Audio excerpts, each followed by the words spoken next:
It doesn't matter who you are or what you have, life can be pretty damn hard. And without a healthy mind, it's even harder. Check out online therapy with betterhelp.com/casefile and be on your way to a little more ease. The Chiricahua Mountains comprises a desolate landscape of rugged terrain. This beautiful but unforgiving location in southeastern Arizona provides an idyllic backdrop to spend a weekend camping in the great outdoors.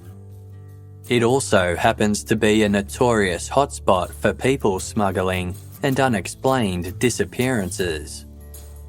44-year-old Jeanette Castrillon suffered from a disability that made it very difficult to walk and travel on her own. In June 2015, while waiting as her mother took a brief stop at a park restroom, Jeanette vanished. She would not be the last. Join investigative journalist Tavia McHenry as she uncovers the secrets behind Jeanette's sudden disappearance. With interviews from Jeanette's family, law enforcement, and criminal behaviour experts, Tavia uncovers much more in the search for Jeanette Castrillon than she anticipated. A twisted labyrinth where the most beautiful scenery hides sinister secrets. The Labyrinth is a Casefile Presents podcast available now for free, only on Spotify. Stay tuned until the end of this episode to hear the official trailer and be sure to follow The Labyrinth on Spotify.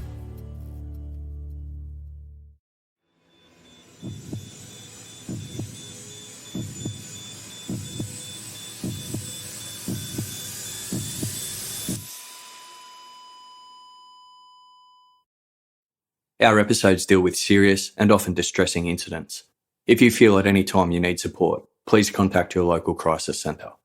For suggested phone numbers for confidential support, please see the show notes for this episode on your app or on our website.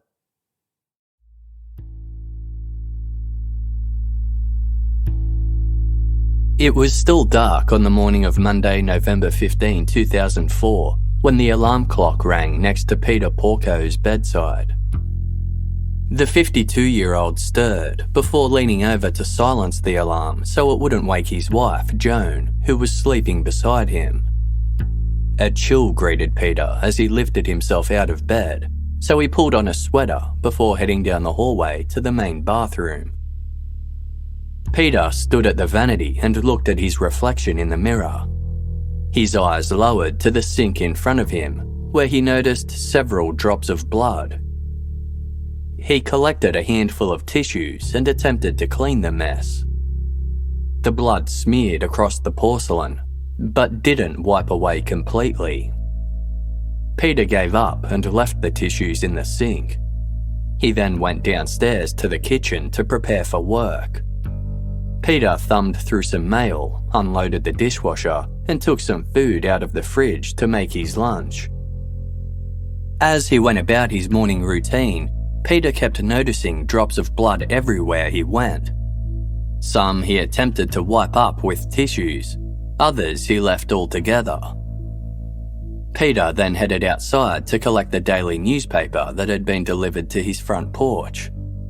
As he stepped out to grab it, the front door shut behind him and locked him out.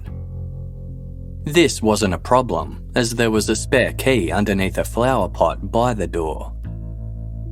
As Peter retrieved the key and used it to re-enter the house, large droplets of blood dotted the porch steps. He left the key in the lock and let the door close behind him, though it remained slightly ajar. Peter took a few steps back towards the kitchen, but was unable to stand upright any longer. He collapsed forward, landing at the foot of the staircase.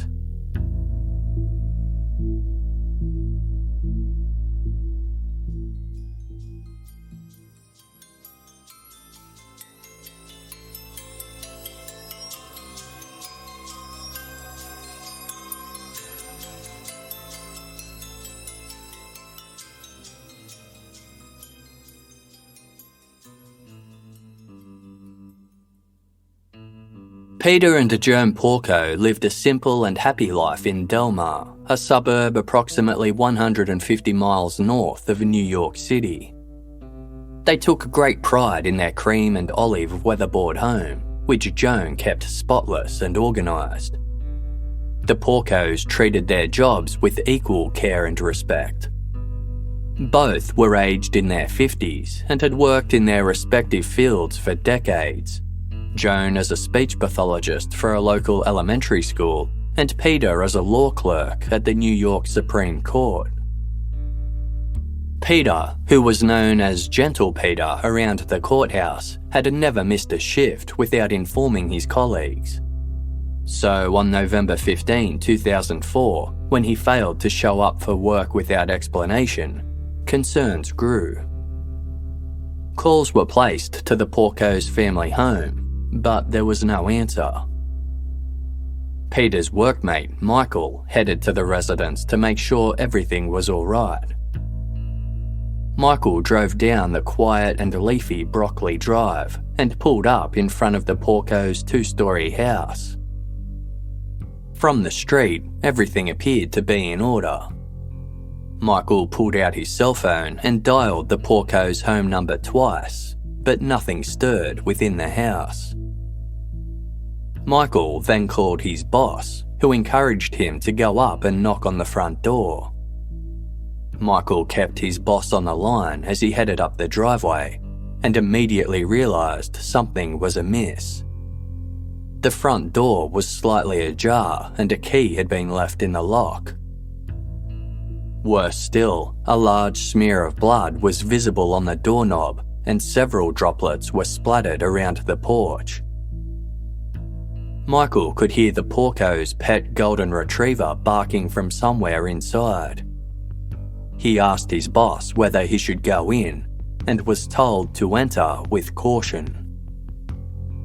Michael carefully peered into the foyer before informing his boss, "This is a crime scene. Call an ambulance."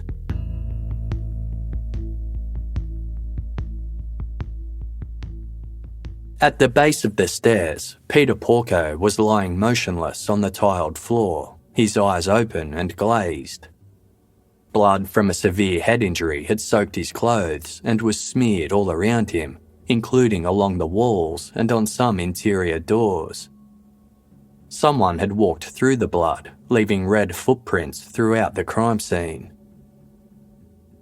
Paramedic Kevin Robert was driving his ambulance in a nearby street when he received a call notifying him of the situation unfolding on Broccoli Drive.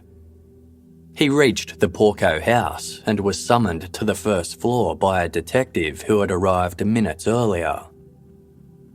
Kevin carefully stepped around Peter Porco's lifeless body, ascended the stairs, and entered the main bedroom.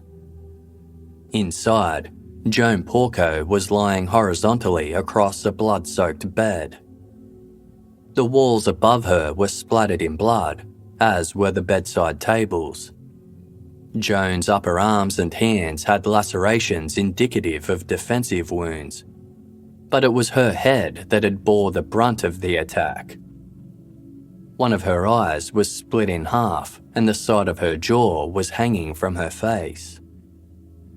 Joan had been struck 3 times to her face and head while she was sleeping. The direction of the cast-off indicated only one assailant had carried out the violent assault. Lying at the foot of the bed was an axe covered in blood. The assailant had unleashed the same axe on Peter Porco a total of 16 times. As this was 13 more hits than his wife, it appeared as though Peter was the intended victim. Judging by the amount of blood trailed throughout the house, it was initially thought that Peter had tried to run from his attacker, who chased him and hit him repeatedly until he collapsed. But the bloody footprints throughout the house only belonged to Peter. He wasn't being pursued by anyone. A medical examiner was able to shed light on the bizarre scenario that took place in the house that morning. An autopsy showed that Peter had sustained severe damage to part of the brain responsible for higher-order functions, such as perception, decision-making, and language. However, the part of the brain that controls primal instinct and well-formed habits was undamaged. What actually happened was that, like his wife, Peter was set upon while in bed. The killer had fled after carrying out the attack, unaware that Peter was still alive. Shortly after, Peter awoke to the sound of his alarm clock. The part of his brain that would otherwise perceive his injured state was too damaged to function properly. So even when he stared at his caved-in skull in the bathroom mirror and began cleaning up his own dripping blood, Peter was unable to comprehend that he was critically hurt and needed urgent medical attention. However, his brain was still functioning in some capacity, allowing him to carry out his morning routine on instinct alone until he succumbed to blood loss. This was not the first time that Detective Chris Baudish had attended the Porco house. Almost 2 years prior, he was called to the address following reports of a burglary. Peter and Joan had been awaiting the detective on their front porch. They were stressed, having just discovered that 2 laptops had been stolen from their house. The offender had seemingly gained access via the garage window by opening its frame and cutting through its mesh screen in a semicircular manner. Lack of evidence prevented any arrests for the break-in, but it did prompt Peter and Joan to bolt the window shut and install a home security system. In a town with a low crime rate, the burglary had stuck in Detective Baudish's mind, and when Peter and Joan were found brutally attacked, he suspected a link between the 2 incidents.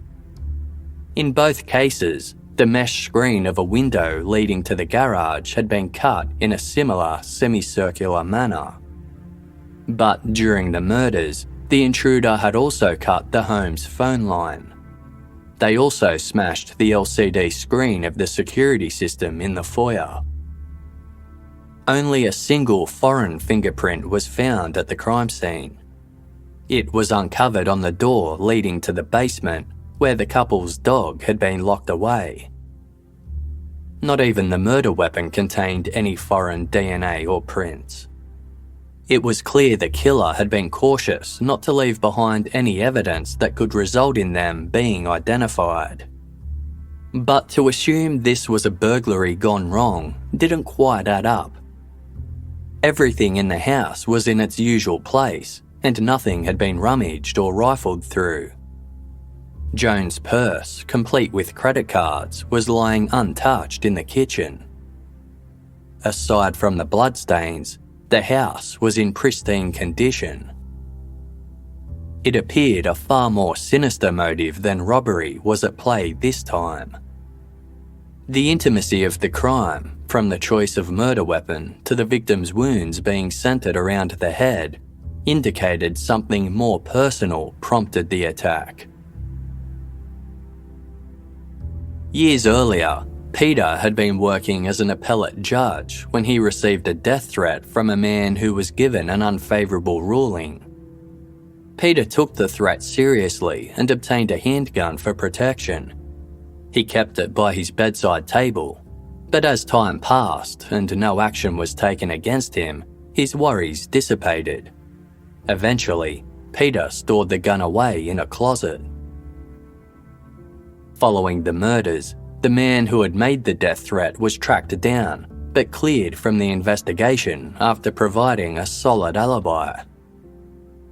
Peter also had unlikely ties to the criminal underworld in that his great-uncle, Frank Porco, was a known New York mobster. 30 years prior, Frank had arrived at Peter and Joan's wedding dripping in gold jewellery, flaunting large amounts of cash, and had a revolver strapped to his leg.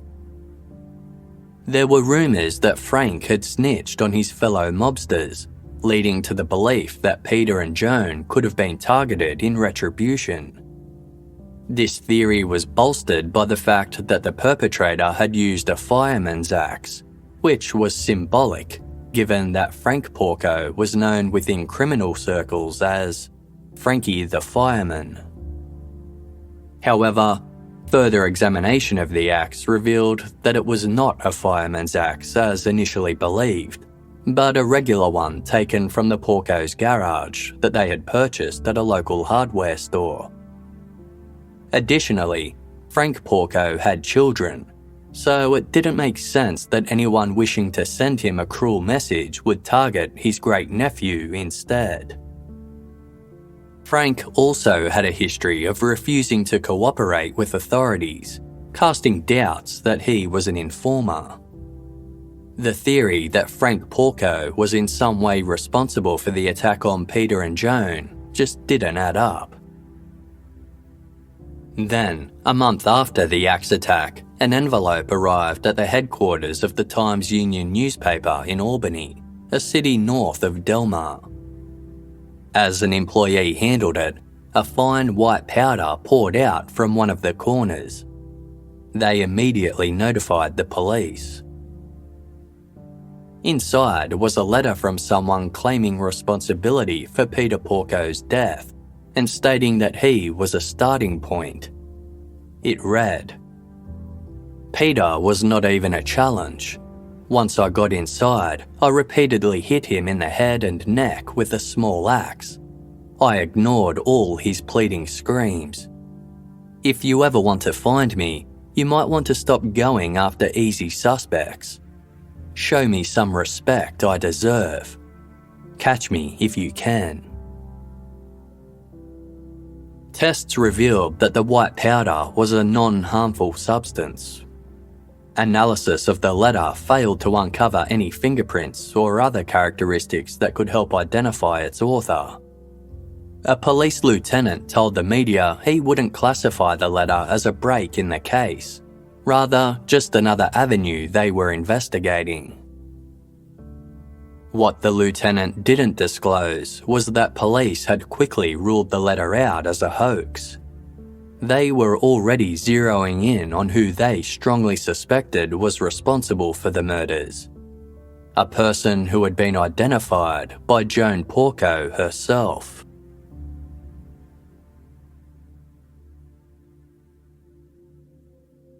Detective Chris Baudish had been the first officer to arrive to the Porco's house following the discovery of the crime scene. He immediately carried out a rudimentary sweep of the downstairs rooms. While he didn't come across any intruders, he found the Porco's pet dog locked in the basement. Baudish then headed up to the first floor to canvass the rooms there. He arrived at the main bedroom to find the badly beaten body of Joan Porco. Shockingly, Joan's hand weakly raised into the air. Not only was she still alive, but she was still conscious. She motioned for Baudish to enter. He asked if she could hear him. Although Joan was unable to speak due to her injuries, she was able to communicate by nodding and shaking her head. Fearing Joan would pass away before paramedics arrived, Detective Baudish began asking her questions in a desperate bid to gather key evidence. He asked if a family member had done this to her. Joan nodded. He asked if it was Jonathan. Joan motioned with her hand. No. Detective Baudish then asked if her other, younger son, Christopher, was responsible. Joan nodded. Baudish repeated the question. Again, Joan signalled yes. At 2:45 that afternoon, a reporter for the Times-Union newspaper placed a call to the University of Rochester in West New York State. 21-year-old Christopher Porco was enrolled to study biomedical engineering and economics there. When he answered the call, the reporter asked Chris if he had any comment to give in relation to his parents being killed. It was the first Chris had been informed of the attack. He asked the reporter what she was talking about. She said she couldn't tell him anything and would call him back. Chris dropped the phone in shock. He sat around in his dorm room waiting to hear back, but the phone didn't ring. After composing himself, he phoned 911 for an explanation. While the operator tried to ascertain what had happened, Chris received a text from his girlfriend. News had spread that his parents' house had been cordoned off with police tape and officials were swarming the area. Chris was completely unaware that police had issued an alert to be on the lookout for him, with the report urging officers to use caution as Chris might be armed. An uncle picked Chris up from campus and drove him to Delmar. The near 4-hour journey was a solemn one. Chris, dazed and visibly shaken, stared out the passenger window, barely speaking a word. Paramedics fought hard to save Joan Porco, but had trouble placing an oxygen mask over her mouth and nose as they couldn't make out her facial features. Her blood pressure was almost non-existent, and brain matter was visible through the wounds in her skull. She was rushed to hospital to undergo emergency surgery, but the situation was dire. Chris Porco arrived at the hospital while his mother was undergoing treatment. He was immediately swarmed and hugged by friends and relatives who had gathered in the waiting room awaiting news of Joan's state. At one stage, a family friend broke the news to Chris that he was a suspect in the attack. Shocked, Chris asked how anyone could think he would hurt his parents. Peter and Joan Porco were a loving couple who made sure that their children never went without. By 2004, the Porcos were empty nesters, though remained close to both their sons, Jonathan and Christopher. Christopher had inherited his father's looks and magnetic, sociable personality. Described as a popular and charming person who was always smiling, Chris was also intelligent, scoring in the top 95 percentile nationally following his high school graduation. A member of the local church youth group, his university swim team, and a former vet technician, Chris was a hard worker with many interests. To friends, Chris had no discernible reason to murder his parents. He spoke positively of his affluent childhood and took his friends on driving tours of his old neighbourhood to point out the mansion he'd grown up in. In fact, Chris was so well off that he'd let it slip that he had $2.8 million in a trust account held in the Cayman Islands. He'd also purchased an impressive home in North Carolina. He happily shared his wealth, showering his friends with gifts and shouting them drinks from a stockpile of cash he always kept on him. However, it hadn't always been smooth sailing for Chris Porco. In 2002, a prolonged bout of glandular fever caused him a temporary setback, but with the unwavering support and help of his parents, he was able to recover and return to his studies. Joan would make the 7-hour round trip to Rochester whenever she could to look after Chris during his recovery. It was clear to all those who knew Peter and Joan Porco that they loved their children. When Chris saw the swollen and maimed state his mother was in following the axe attack, he burst into tears and fell to the floor. As Joan was taken into surgery, Chris was met by a detective and agreed to go to the police station for questioning. Throughout the interrogation, Chris was polite and cooperative. Although he returned to Del Mar periodically to visit his parents, he hadn't stayed with them for 3 weeks. He denied involvement in the brutal attack and provided an alibi for the night in question. At 9:30 p.m, Chris went out to dinner with a friend in Rochester before returning to the on-campus dormitory where he lived. He exchanged online messages with his girlfriend, then settled into the dorm's common room to watch a movie. It went on into the early hours, during which Chris fell asleep on the sofa. He was still sleeping there when another student entered at 10 a.m. the following morning. Chris had nothing to hide. He let police take his fingerprints and blood for testing. When asked to lift his shirt so they could check for superficial injuries that might indicate his involvement in the attack, Chris was happy to do so. He also supplied the clothing he was wearing so it could undergo analysis. His car was also seized. Yet, neither his vehicle nor his clothes contained blood or hair from either one of his parents, as would be expected from such a violent crime. Despite his cooperation, Chris sensed the police were convinced he was guilty. Peter and Joan's eldest son, 23-year-old Jonathan, was away on assignment with the US Navy at the time, so as far as police were concerned, there weren't any other viable suspects. For Chris, his interrogators seemed to be getting angrier and angrier as the hours passed. They accused him over and over, to the point that he became afraid of them. He continued to help investigators, but was rattled by their unwavering suspicion. He agreed to participate in a polygraph test, but refused to do so without an attorney present.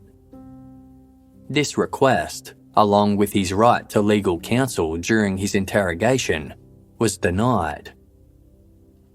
Chris wasn't even read his full Miranda rights. Instead, he was forced to sign a copy that he didn't have time to read. After 6 hours, Chris was finally permitted to leave the police station. He returned to the hospital to check on his mother. Against all odds, Joan Porco survived her 12-hour surgery and was placed into a medically induced coma, though doctors didn't expect her to recover. A priest read Joan her last rites in anticipation of her death.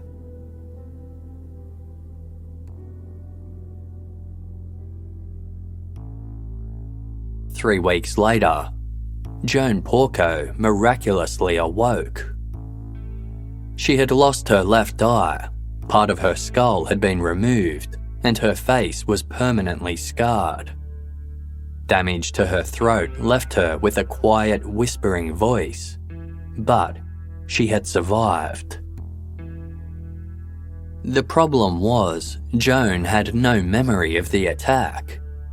She remembered what she'd done in the days leading up, such as visiting the YMCA, working in the yard, and going to church, but recalled nothing of November 15. Most crucially, she couldn't recall identifying her youngest son as her attacker, and denied ever doing so. She knew in her heart that Chris was innocent. Joan did remember a strange incident that occurred 2 weeks prior. One night, the motion sensor lights outside the Porco's home went off. Joan went to investigate and noticed a shadowy figure loitering in the driveway. The police, including Detective Baudish, were informed of the incident, but didn't investigate the matter.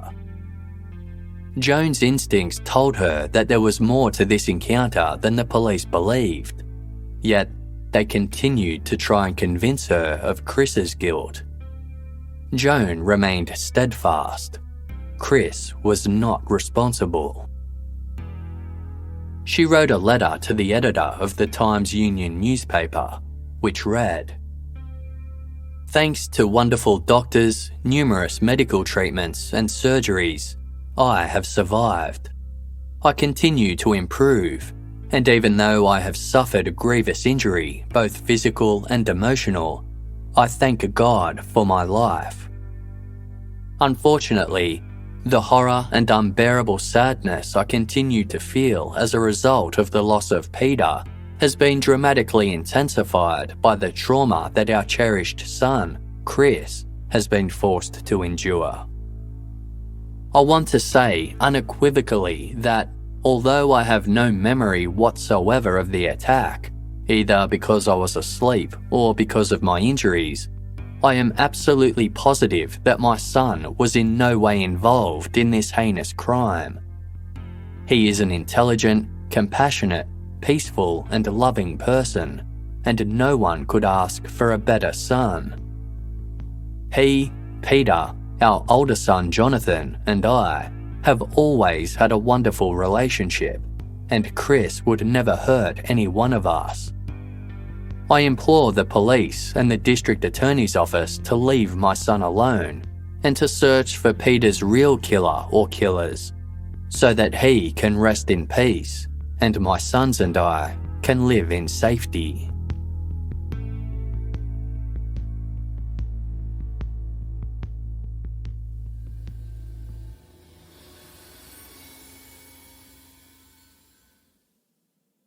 So, you started your own online store. You're doing what you love, selling products people want, and orders are coming in fast. Now the hard part, shipping those products out. Luckily, ShipStation makes it easy. With ShipStation, it's simple to import, manage and ship your orders out fast for a lot less money. It's no wonder ShipStation is the #1 shipping software for e-commerce sellers, with more 5-star reviews than anyone else. Import orders from any sales channel and automate just about any shipping task to spend a lot less time shipping and a lot more time growing your business. And now, the #1 e-commerce shipping solution in the States is available in the UK, Australia, and Canada. No matter where you're selling, Amazon, Etsy, your own website, ShipStation funnels all your orders into one simple interface that you can manage from anywhere, even on your smartphone. You'll get amazing discounts with major carriers. Access the same rates usually reserved for Fortune 500 companies without the contracts or commitments.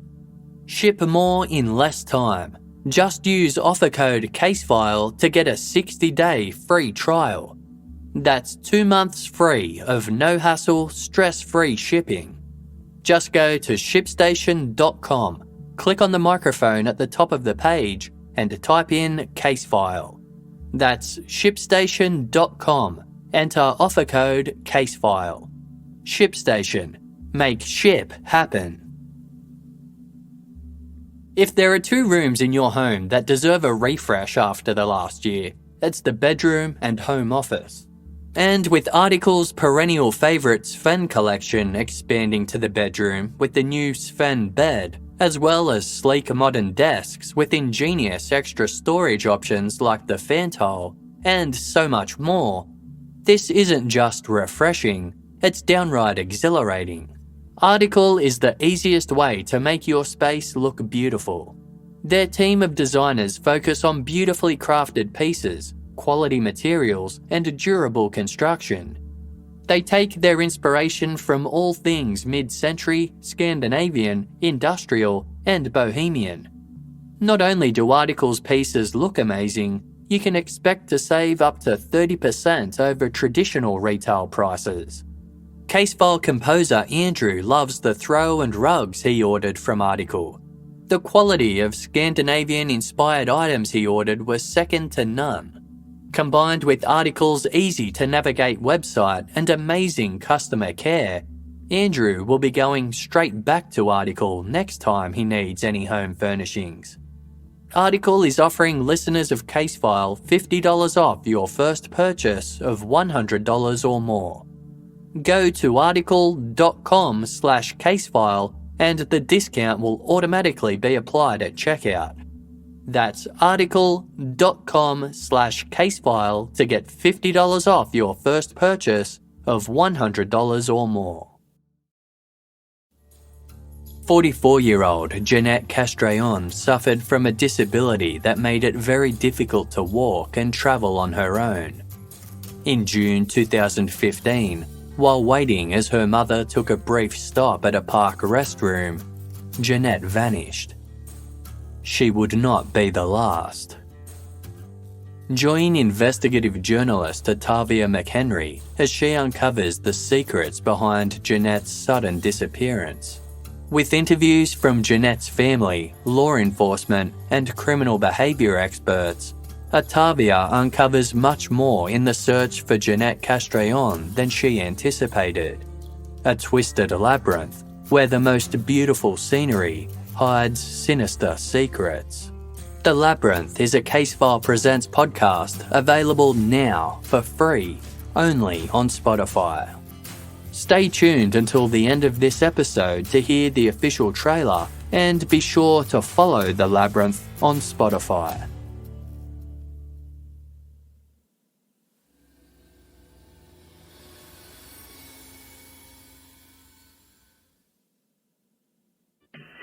Hi, my name is Chris Porco. I was just called by the Times-Union saying that my parents were found dead this afternoon. I was wondering if you had any information for me. Hey, Chris, whereabouts are you? I'm at school in Rochester, New York. Okay, you're in Rochester? Yes. Okay. Do you have a phone number there, Chris? Yeah, I sure do. Okay, and are you in a dorm there? Yes, I am. Okay. And you're hearing from the Times-Union?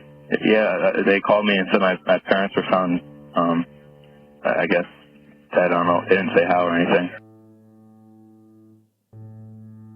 At around 3 p.m. on November 15, 2004, Chris's girlfriend checked her messages and saw she had a text from him. It read, "My parents are dead." She had been messaging Chris on and off throughout the day, aware that a situation was unravelling at his parents' place in Delmar. He had messaged her earlier telling her that he wasn't feeling well and that, quote, he hadn't heard from his parents all morning and that he was nervous. Chris didn't message his girlfriend again after revealing that his parents were deceased. His Uncle John picked him up from campus and drove him straight to Delmar. As they neared their destination, John received a call from a family friend. He had something important to say, but it was imperative that he keep it from Chris. Chris was a suspect in his parents' attack. Chris cooperated with investigators, saying that he wanted to be as helpful as he could so they could find the killer as quickly as possible.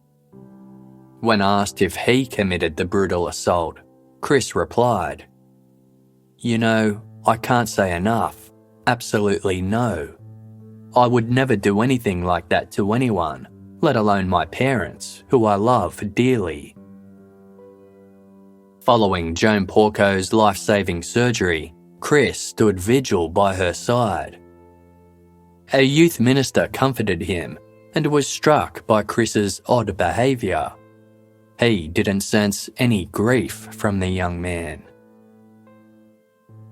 Just over 200 miles west, detectives were following up Chris's alibi at his dormitory in Rochester. Chris maintained he was asleep on the common room sofa on the night of the attack, while another student recalled seeing him asleep on the sofa at 10 a.m. No one could vouch for him being there overnight. Several other students claimed they had been in the common room until 3:30 a.m, and at no time was Chris present. It was only a small square room with a few couches and a television, so he would be impossible to miss. One student assured, "It's not like maybe he was there and we overlooked him. He wasn't there."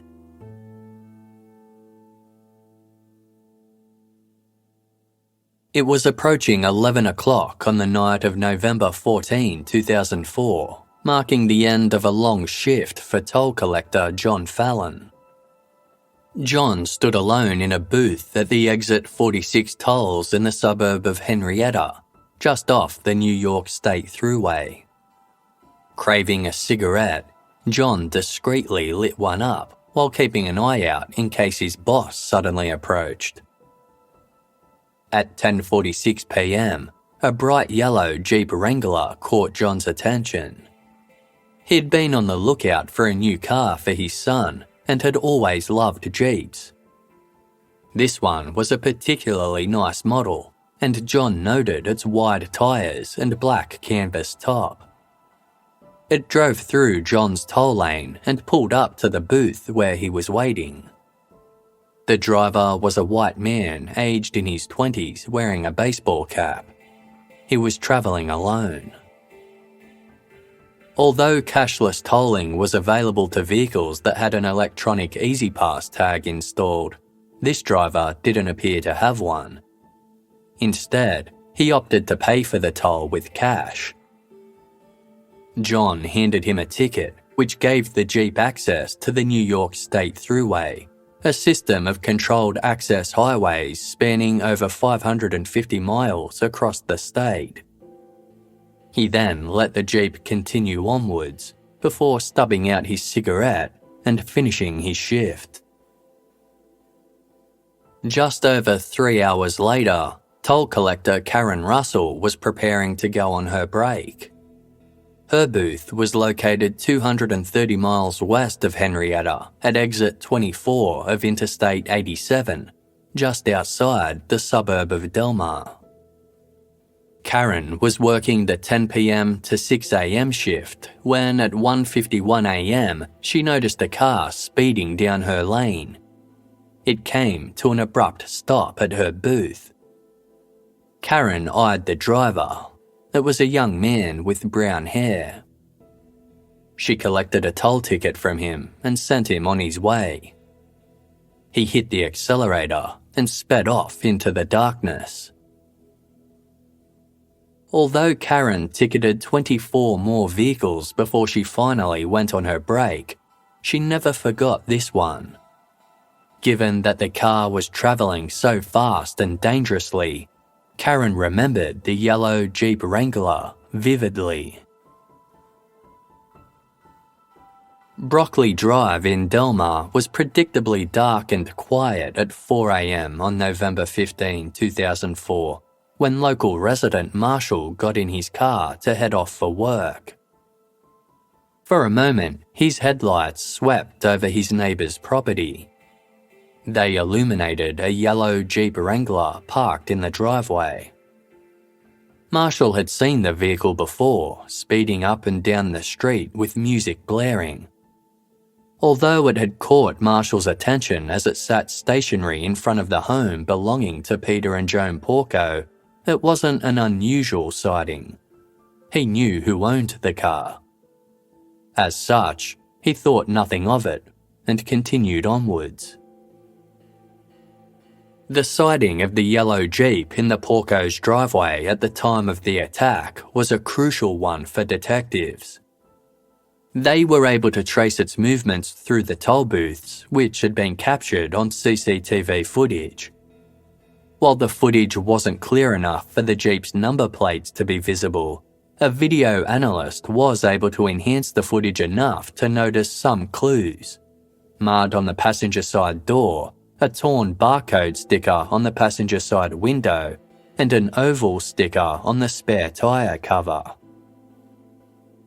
There was little doubt at this stage who the car belonged to, but these small details confirmed it. The day after his parents were attacked, Chris Porco's yellow Jeep Wrangler was seized for forensic examination.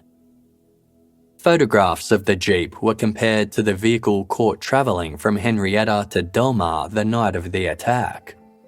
They were a match. Marshall, who had sighted the Jeep in the Porco's driveway, also identified it as Chris Porco's car. Henrietta was a suburb of the city of Rochester where Chris studied.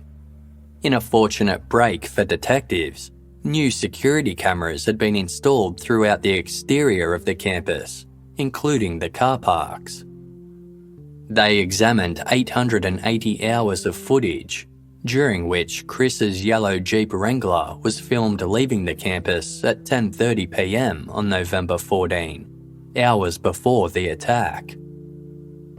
This timing aligned with the 15 minutes it took the vehicle to travel to the exit 46 toll booth, where the Jeep was captured on camera and witnessed by toll collector John Fallon.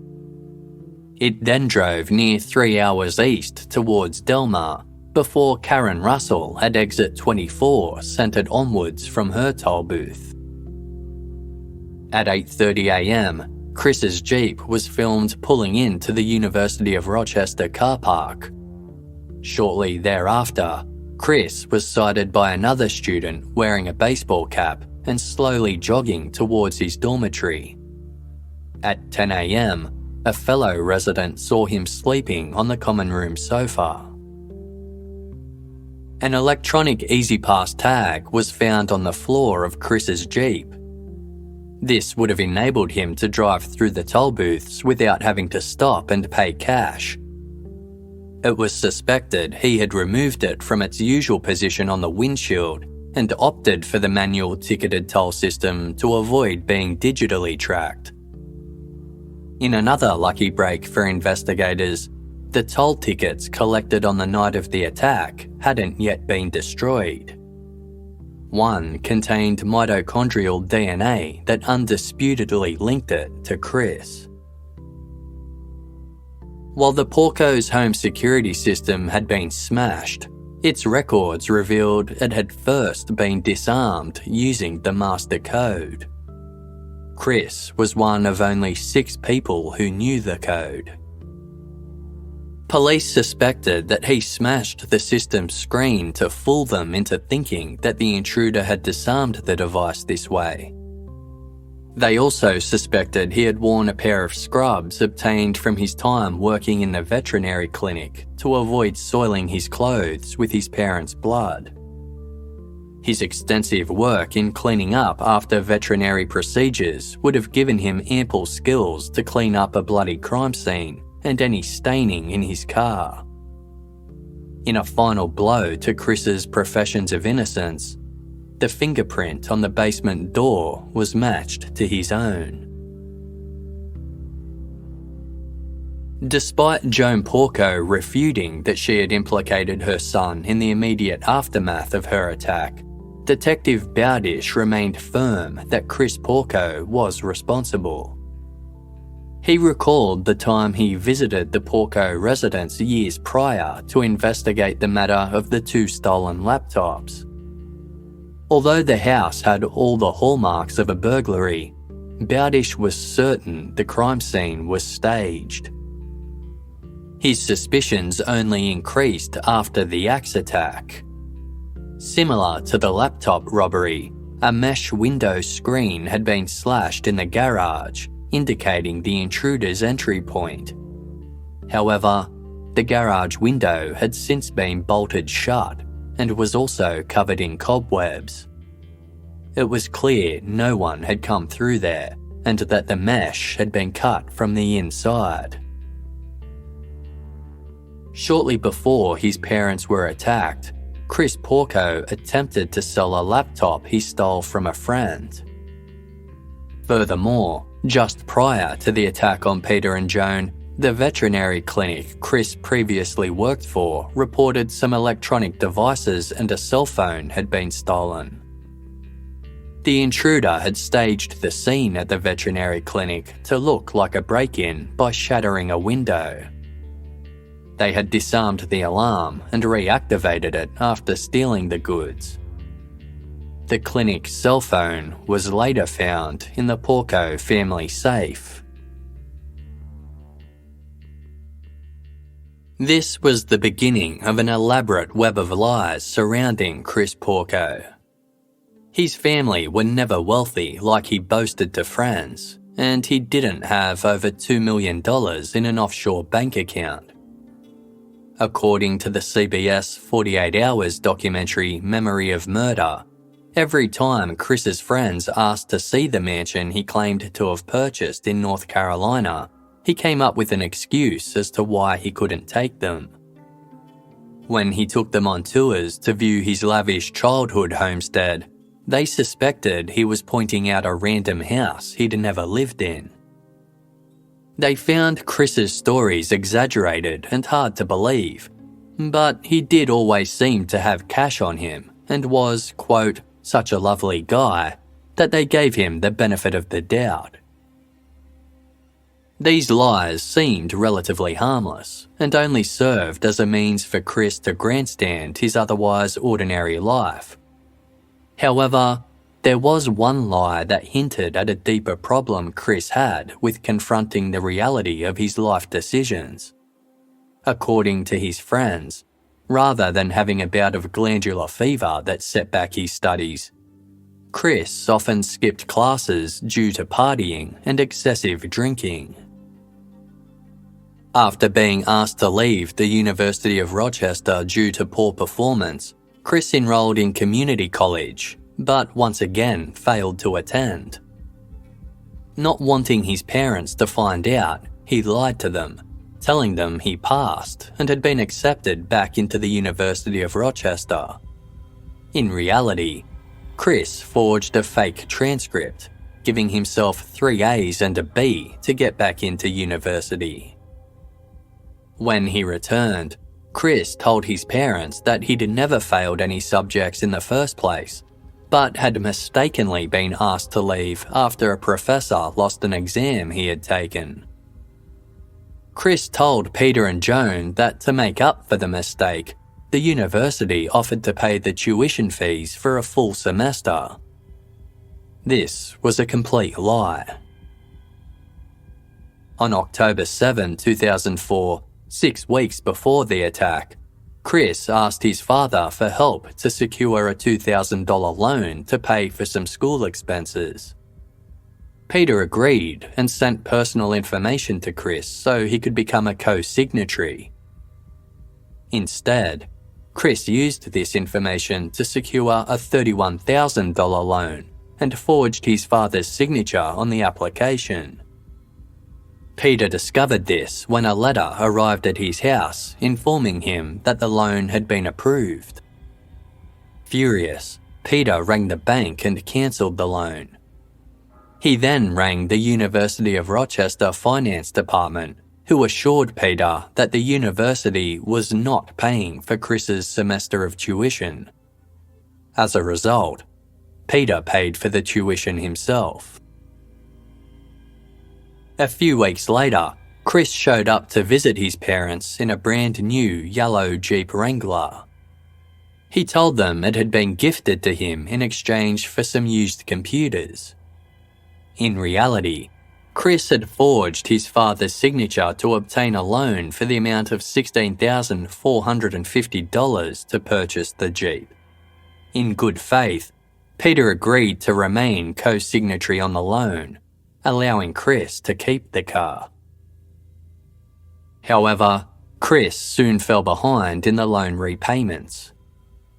10 days before the attack, Peter emailed Chris explaining that he needed to pay for the outstanding repayments to avoid their credit ratings being adversely affected. The email ended, "Mum's been trying to email you, but you have not answered. You have a lot of explaining to do. It's time to stop the bullshit and call me right away." Shortly after, Peter sent another email explaining that he'd reluctantly paid the loan repayments for Chris. He wrote, "I want you to know that if you abuse my credit again, I will be forced to file forgery affidavits in order to disclaim liability." 1 week before the attack, Chris still hadn't contacted his parents. Joan sent him an email that read, "Dad and I are very upset about your not communicating with us. We don't know if you are well or mentally stable. Dad is about to have a nervous breakdown. Do you understand that you are not behaving responsibly? For God's sakes, call. Detectives worked on the theory that these ongoing financial issues were what motivated Chris to launch the brutal attack on his parents. On the morning of the crime, his bank accounts were overdrawn by $117, but just weeks prior, he had visited a financial advisor and said he was about to receive millions of dollars from a relative. He requested that a portfolio be drawn up. Detectives believed Chris didn't want to give up the lavish lifestyle he had falsely created for himself and would go to great lengths to maintain it, killing his parents for their life insurance policies.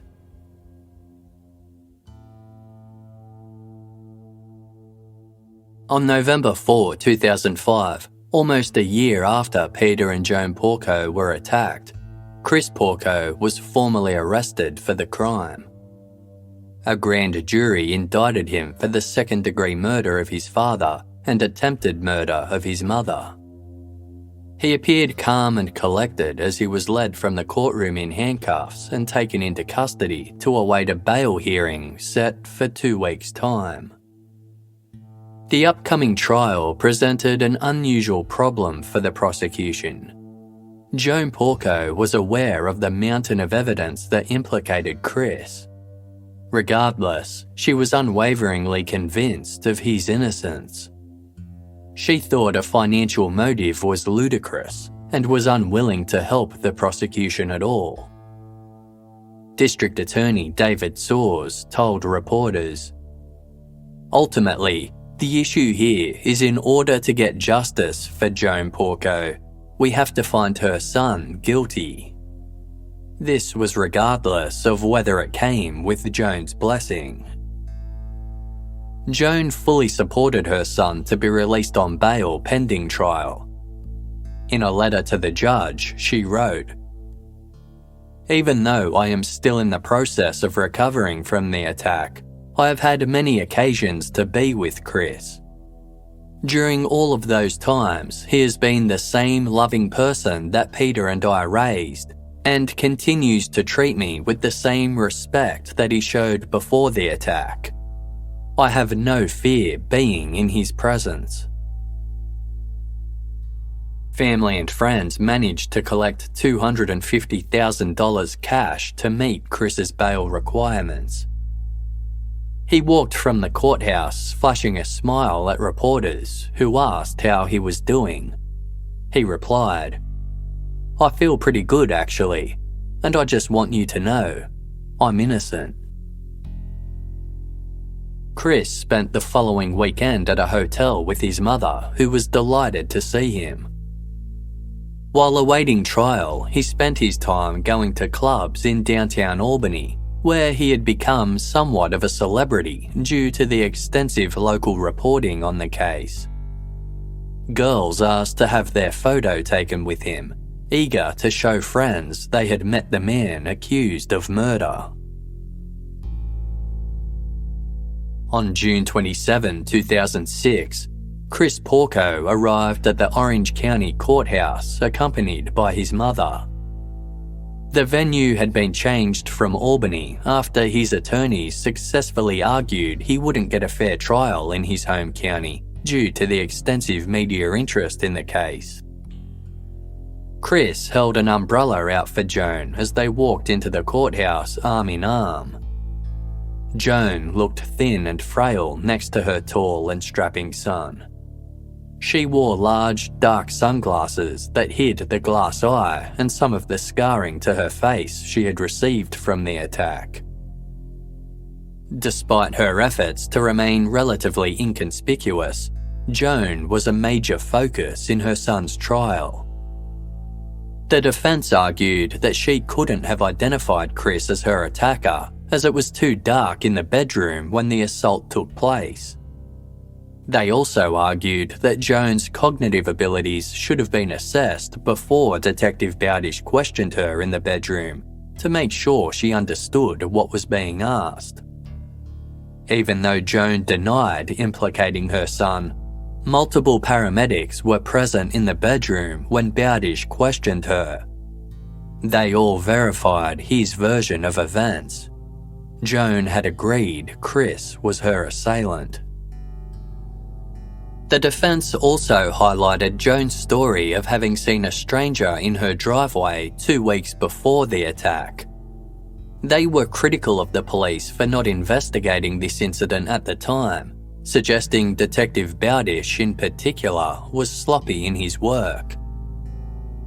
The prosecution called the defence's claim of shoddy police work preposterous, revealing that over 200 neighbours in the vicinity of the Porco house were interviewed after the crime. But the police were not entirely without fault.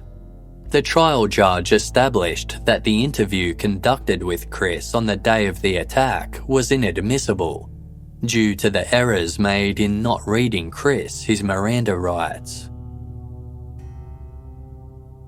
Silence filled the courtroom as Peter and Joan's eldest son, Jonathan Porco, took the stand, avoiding eye contact with his brother.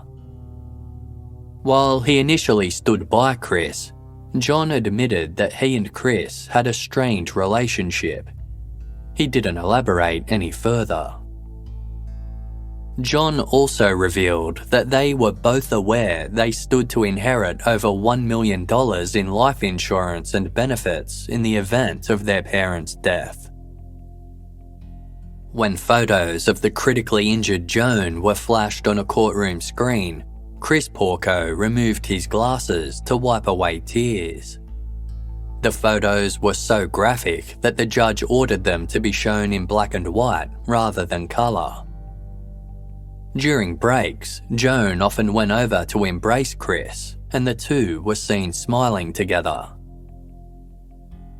After 85 witnesses and 450 pieces of evidence were presented, the defense team contended that the prosecution hadn't proved its case due to a circumstantial timeline of events and a lack of forensic evidence. They cited that no blood or DNA was found in the house to link Chris to the crimes. The one thing placing Chris in the house, his fingerprint on the basement door, could be easily explained by his multiple visits to the home prior to the crime.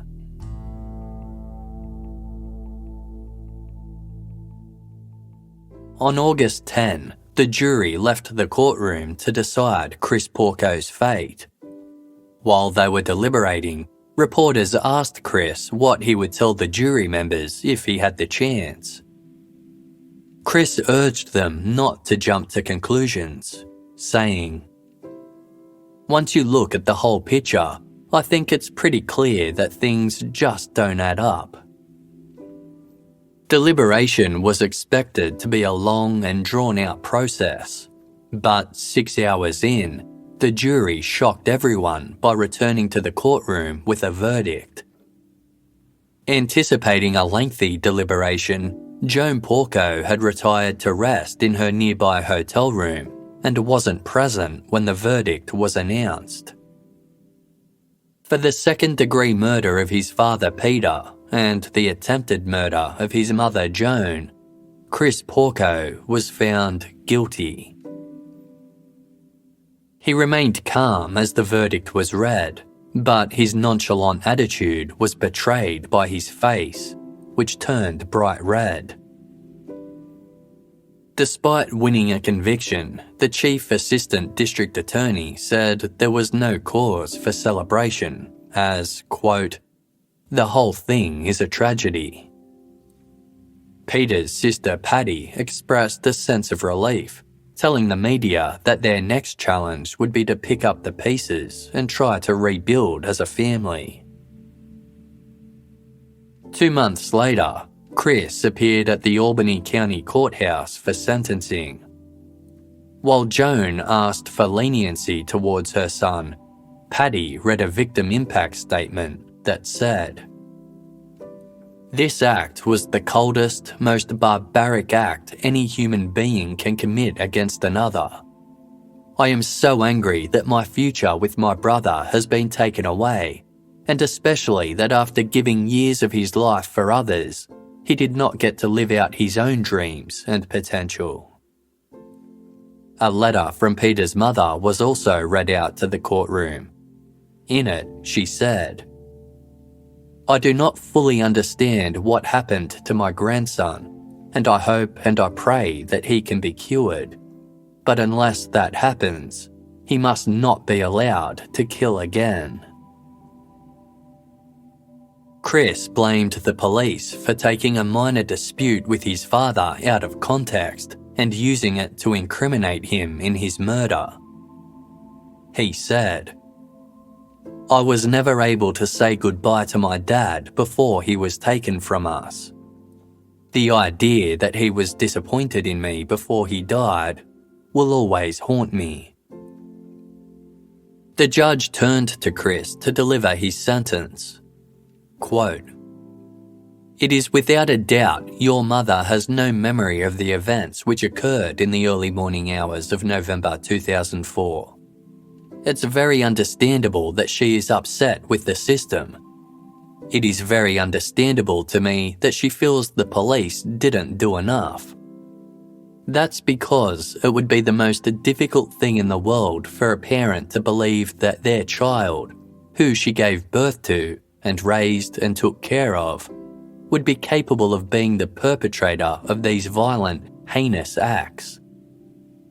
In sentencing you today, I've got to explain to you and make you understand that the sentence that's being imposed upon you is because I fear very much that what happened is something that could happen again." Despite Joan's plea that Chris be freed within her lifetime, he was given the maximum sentence of 50 years to life imprisonment.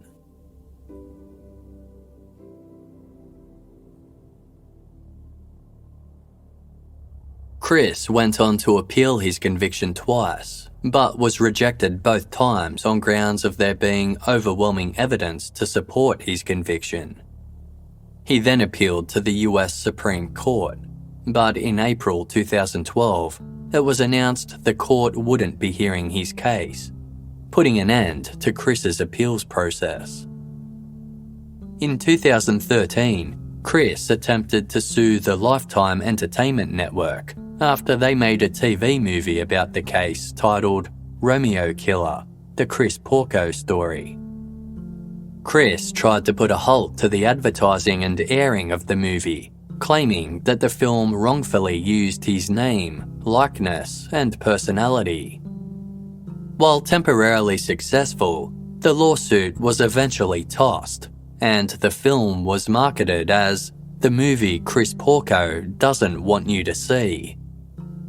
It aired in March 2013 to lukewarm reviews. Chris Porco still professes his innocence and has shown no remorse for the way he treated his parents. From his prison cell, he told 48 Hours, "It's a tragedy, not really just for me, but, for my family. My mother's now gonna have to live alone, and that's very hard for me to stomach sitting in here." With good behaviour, Chris Porco will become eligible for parole in December 2052. Throughout the murder trial, messages of love for Peter Porco were shared by family, friends, and colleagues. When Joan testified, she told the court how hard her husband had worked as an attorney. He'd given up his high-profile career when his children were young, taking a job as a law clerk so he could spend more time with his family. Although it came with a pay cut, Joan was pleased with the change as it brought a sense of closeness to the Porco household. Joan and Peter had celebrated their 30-year wedding anniversary just 5 months before the attack, during which Joan said her family had been as close as ever. It was a statement echoed by Jonathan Porco, who said, "Dad was a hard-working, great guy. He loved the law. I think he was an excellent father." When the crime scene at the Porco's home was first examined, an investigator came across a cashier's check Peter had signed for overdue parking fees accumulated by Chris. A smear of blood in one of the corners indicated that even after being viciously assaulted by Chris, Peter was still trying to help his son get out of trouble. Despite having been lied to time and time again and threatened with financial ruin, one of the last emails Peter sent to Chris was a testament to the type of father he truly was. It read, "Things are obviously spinning out of control with you. I think you should come home so we can talk. We may be disappointed in you, but your mother and I still love you and care about your future."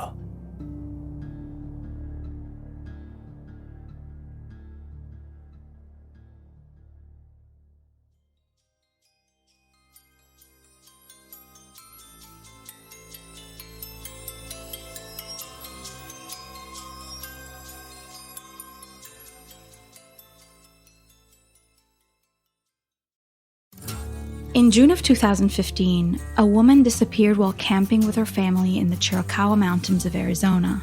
She vanished without leaving a trace in the course of 1 to 2 minutes. This is the strangest search I've ever been on. She just disappeared right off the face of the earth. I said, "You're telling me you got sign right here?" I said, "Well, then we're right on the road here, basically." So she got another car. Somebody abducted her. We were desperate. We didn't know what else to do. You already start to know, the K-9 hasn't found her. Something really bad is going on. Were we a target of something? What if somebody's got a vendetta against us? The 2-year quest for answers in this case led me to find out more than I had originally anticipated. I'll challenge you to something. Do a homework on missing persons from national parks. It's going to astound you what you're going to find out. There's no way my brother would have thought of suicide. He also had just purchased furniture. He was very excited about fixing up his living room.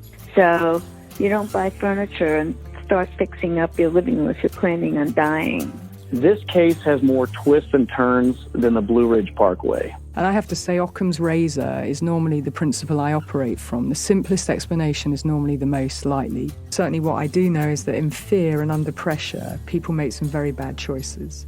I'm Otavia McHenry, and this is The Labyrinth, a true crime podcast brought to you by Casefile Presents. I think there's something there that we're just not seeing and that others aren't seeing either. Because everybody now to this point in this case is just grasping. So, welcome to our world with this case, and if you can give us any help, we can't even begin to tell you how much we'd appreciate that. How is it that these people disappear like that without a trace? I'm a firm believer those things are real, and there's something out there that we don't understand. We don't. The Labyrinth, available exclusively on Spotify.